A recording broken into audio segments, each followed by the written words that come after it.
Hi everyone, welcome back to Katarina's Garage. My name is Katarina Lloyd, and well, I am actually going to be working on, or at least checking out, Stitch here, because when I changed the valve cover gasket the other day, I actually found a chunk of a little bit of metal on the number 6 push rod.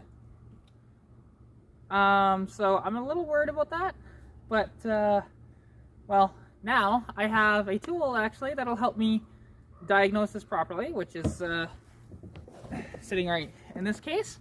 This actually, so that I don't have to tear the motor apart to see what's wrong, you know, if there's anything. I do have this, which this is a boroscope.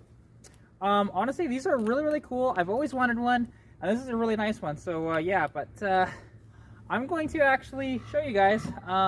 Slot this in right here in the video of showing you what exactly I found inside the motor.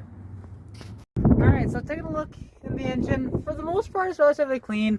I was actually wanting to check because there is a bit of a shake on when you shut this thing down, but I'm not finding any loose rockers or anything like that that would suggest that is the case. All these push rods look to be in good shape. Actually, hang on, what's this?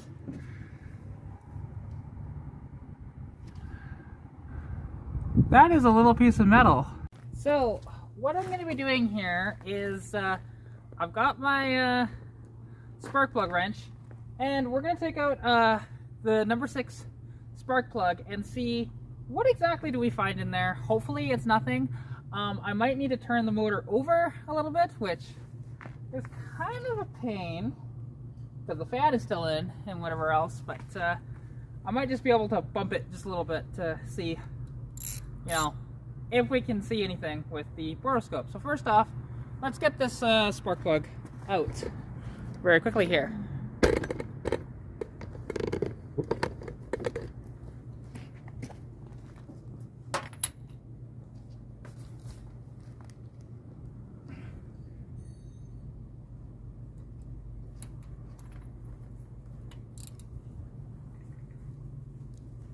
Oh, there we go. Yeah, just like that. It's already broken free. So, it was a little stiff in there. I don't think I put anti-seize on here last time I changed these out. You know, seeing the spark plug actually looks pretty good, you know. It's no longer running rich. Nice, even sort of thing, not fouled. A little bit of oil on the it's just on the thread, so that's fine to be honest, but looks pretty good. So anyways, now, well, let's fire up the new toy and see what it finds. So all we gotta do is just turn this on, wait a few seconds, then it should, if I release it, should power on in just a moment. If it will. Come on. Oh no, it is turning on, because you can see the light here. It's just taking a minute, that's all. Let's pause this and wait. There we go, it took a minute, but it is on. We can kind of see the camera on there and stuff like that. So anyways, let's go check this out. So I don't know how well this is going to work with this thing on the tripod, but we'll see. So, alright. Shoving the camera down the hole here. And just seeing. So I don't know if you can see that properly. But actually I think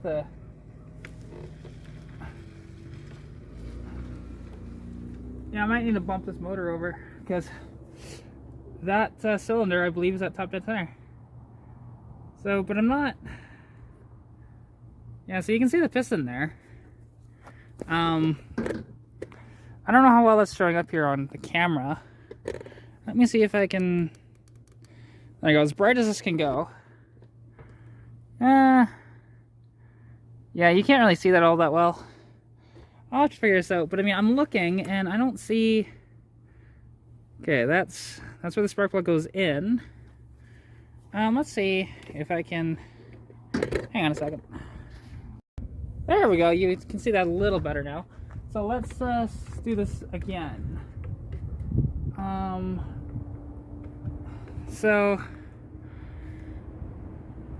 Okay, we're seeing the cylinder wall a little bit there.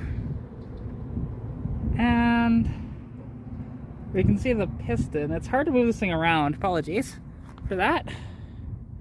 I don't know if you can really see that very well or not. But, yeah, I'm not really seeing anything in here, so I might have to investigate the oil pan. Which, I need to get an SD card for this thing so I can actually save footage and whatever else. But I'm not really finding anything in there.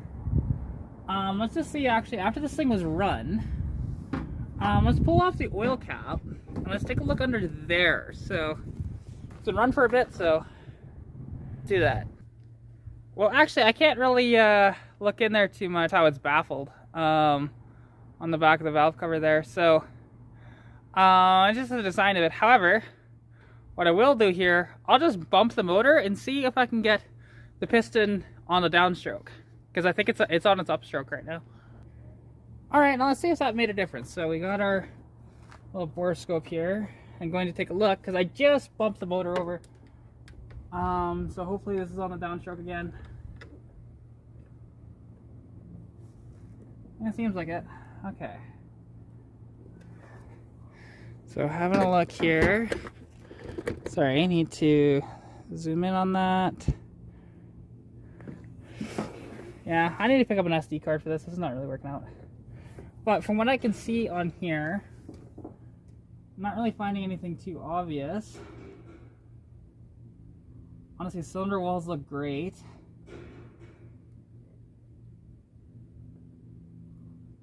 And yeah, I don't see any issues inside this engine at the moment. So this didn't really work out as planned, but that's okay. Honestly, this is a nice little piece of kit. It does actually run pretty good optics. It's just unfortunately it's a little too bright out here. So yeah. Well, I'm not sure.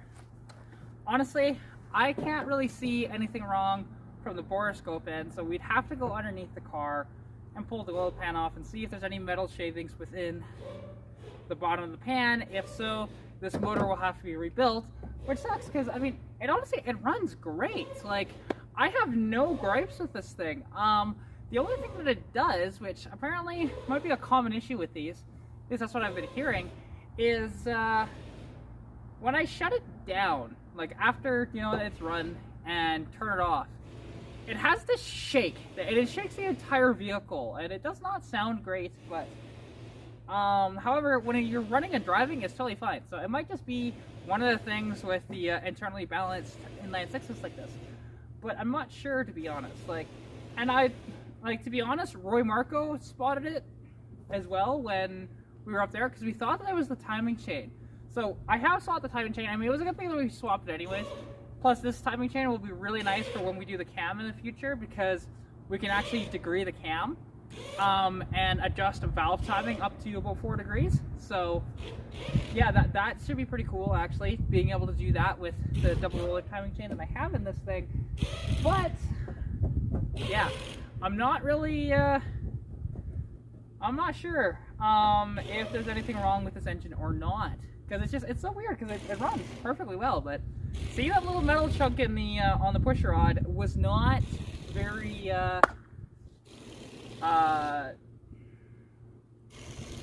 not very awe-inspiring, shall we say, when it comes to this engine. So yeah, and I mean, and there's I just took this to Calgary and it was running just fine. It was starting to overheat in one of the drive-thrus I was in, but that's pretty typical, to be honest, of this engine, due to the fact that I don't have a fan shroud on it. That's the only reason that it does that. So yeah, and it only does that if I just got off the highway and then I go into the drive-thru and it's just idling there. It gets really hot really quick. So yeah, that's just, again, fan shroud, no big deal.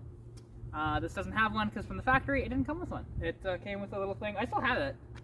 But just have caution fan. It's only about this big, right? But yeah, so I don't know, to be honest on this. I'd have to pull the oil pan off, like I said, which I don't really want to do. Because if I find issues with this, I mean, the other car's not ready yet. You know, Lilo's not ready to be on the road. I'm still waiting for parts, and also, I'm waiting, well, to be honest, I'm not sure on some of the information on it, because the stock coil in that is from an injected motor, right? And, well, it's not carbureted, so there's a bunch of extra wires and stuff like that. And the fact that there's 4 wires going into one plug of the coil really screws me up. Because from what I can think, like, obviously, okay, what would be the red wire is power, but there's 2 red wires, and one of them kind of splits off and goes to the electronic choke.